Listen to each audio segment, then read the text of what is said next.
لوگوں کا کتب بینی کے ساتھ بہت ہی ذوق رہا، وہ اس کام میں لگتے رہے۔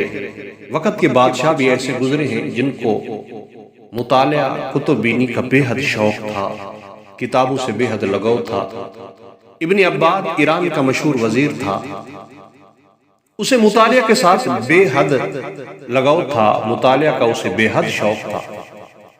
اس کی ذاتی لائبریری میں 1,70,000 قیمتی کتابیں تھیں۔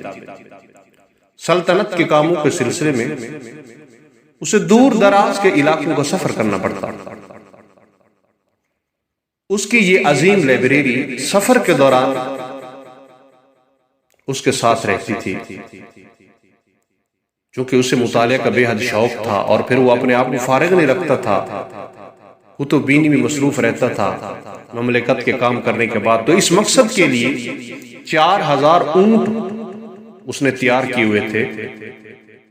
وہ اونٹ پھر حروف تہجی کے حساب سے چلتے تھے۔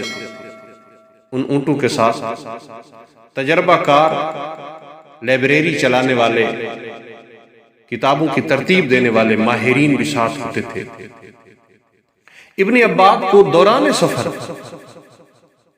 جس کتاب کی ضرورت پڑتی تو وہ لائبریرین جو تھے وہ چند منٹوں میں وہ کتاب نکال کے اسے پیش کر دیتے تھے، اور وہ ان کی کتابوں میں مشغول ہو جایا کرتا تھا۔ عبداللہ بن مبارک رحمہ اللہ علیہ فرماتے ہیں، میرا حال یہ تھا کہ میں اگر ایک کتاب پڑھ رہا ہوتا اس سے میری طبیعت اکتا جاتی، تو پھر میں اگر فقہ پڑھ رہا ہوتا تو پھر میں نحو یا کسی فن کی کتاب کو لے لیتا، اگر اس سے میرا جی اکتا جاتا تو پھر میں شعر کی کتابوں کو پڑھنے لگ جاتا تھا۔ یہ وہ وقت تھا جو اپنے